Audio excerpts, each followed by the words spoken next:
বিশ্বের অর্থনীতিতে সম্প্রতি সবচেয়ে বেশি আলোচিত বিষয় আন্তর্জাতিক বাণিজ্য এবং সরবরাহ চেনের সমস্যাগুলো। বিভিন্ন দেশে ট্যারিফ বেড়ে যাওয়া, বাণিজ্য বাধা এবং রাজনৈতিক অস্থিরতার কারণে সরবরাহ চেনের জটিলতা দেখা দিয়েছে।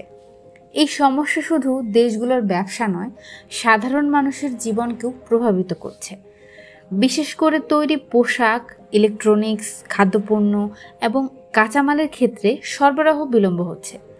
অনেক আন্তর্জাতিক কোম্পানি সময়মতো পণ্য পাচ্ছে না, ফলে উৎপাদন কমছে এবং খরচ বেড়ে যাচ্ছে। ভোক্তাদেরও পণ্যর দাম বেশি দিতে হচ্ছে। বিশেষজ্ঞরা বলছেন, সরবরাহ চেনের এই বিঘ্ন সাময়িক নয়, বরং কিছু ক্ষেত্রে দীর্ঘমেয়াদী প্রভাব ফেলতে পারে। বিশ্বের বড় অর্থনীতির মধ্যে যেমন মার্কিন যুক্তরাষ্ট্র, চীন এবং ইউরোপীয় ইউনিয়নের দেশগুলোতে নতুন বাণিজ্য নীতি এবং ট্যারিফের পরিবর্তন সরবরাহ চেনে অনিশ্চয়তা বাড়াচ্ছে। এছাড়া রাজনৈতিক উত্তেজনা ও আন্তর্জাতিক সম্পর্কের জটিলতা ব্যবসায়িক পরিবেশকে আরও কঠিন করে তুলেছে। এই পরিস্থিতিতে ব্যবসায়ী ও উৎপাদকরা নতুন কৌশল অবলম্বন করতে বাধ্য হয়েছেন।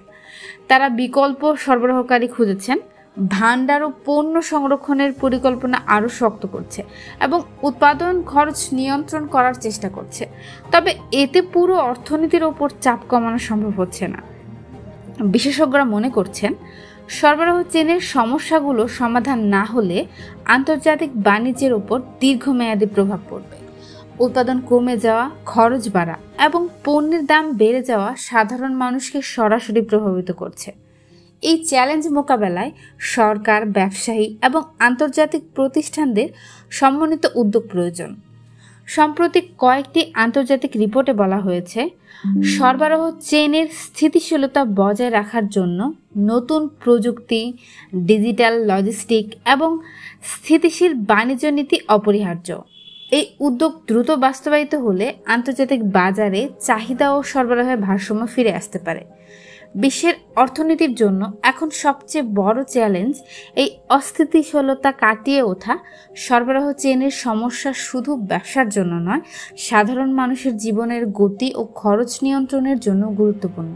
তাই আন্তর্জাতিক সহযোগিতা, নীতি পরিবর্তন এবং প্রযুক্তির ব্যবহারই একমাত্র পথ দেখাচ্ছে সমাধানের দিকে।